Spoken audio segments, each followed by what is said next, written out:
Good evening friends. नमस्ते। आपने बचपन में कछुए की और खरगोश की कहानी सुनी तो होगी, जिसमें दो लोग यानी एक कछुआ और खरगोश रेस लगाते हैं दौड़ की, जिसमें खरगोश पहले 60-70% तक का रास्ता नाप लेता है, तभी कछुआ बहुत पीछे होता है। तो खरगोश सोचता है कि मैं थोड़ा खा लूं, आराम कर लूं और फिर आराम से जीत लूंगा। इस बीच वो खा लेता है, उसको बड़ी नींद भी आती है और वह बहुत गहरी नींद वो सो लेता है।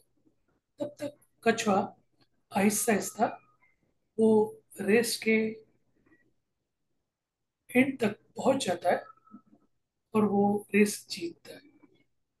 इसके लिए हम लोग कहते हैं कि slow and study wins the race, English में, राइट? वैसे अथक प्रयासों से हम हमेशा जीत पा ही लेते हैं। दूसरी वाली कहानी में अभी कछुआ जैसे लास्ट टाइम जीता था, खरगोश को पता चला कि मेरी मिस्टेक क्या थी, मेरी गलती क्या थी। तो उस गलती से वो सीख लेता है। गलती क्या होती है कि वो थोड़ा ओवर कॉन्फिडेंस हो गया है, और फिर मैं अगर तेज भागता हूँ तो मुझे कहीं पे भी आराम करने की, रेस्ट लेने की जरूरत है। तो वापस वो कछुए के पास चला जाता है खरगोश, और फिर उससे कहता है कि चलो वापस एक बार रेस लगा दी। तब कछुआ और खरगोश दोनों सेम लोकेशन पे रेस लगाते हैं। इस बार खरगोश बिना आराम किए स्पीड से लगातार चले जाता है, और वो रेस जीत लेता है।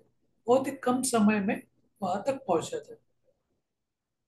यानी अगर आप अपनी गलतियों से सीखते हैं और उसके ऊपर अगर अमल करते हैं, आप वापस वही चीज और वही रेस जीत सकते हैं। यानी उस प्रॉब्लम को हम लोग हैंडल कर सकते हैं। थर्ड वाले कहानी कॉर्पोरेट में थोड़ी ज्यादा फेमस है, जिसमें कछुआ और खरगोश जब भी बात करते हैं तो कछुआ कहता है कि तुम हमेशा ग्राउंड के ऊपर ही भागने की कोशिश करते हो, तो डेफिनेटली तुम ही जीतोगे। तो क्यों ना 50% तक ग्राउंड रहेगा, 50% तक पानी रहेगा। तो फिर तीसरी बार वो दौड़ लगाते हैं। तो खरगोश वैसे भी जोर से भाग चला जाता है, और फिर 50% का जो एरिया आता है वहां तक पहुंच जाता है। तब तक कछुआ बहुत पीछे होता है।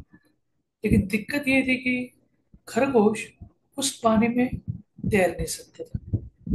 तो जैसे ही कछुआ वहां तक थोड़ी देर के बाद में पहुंच जाता है, वो खरगोश की तरफ देखता है।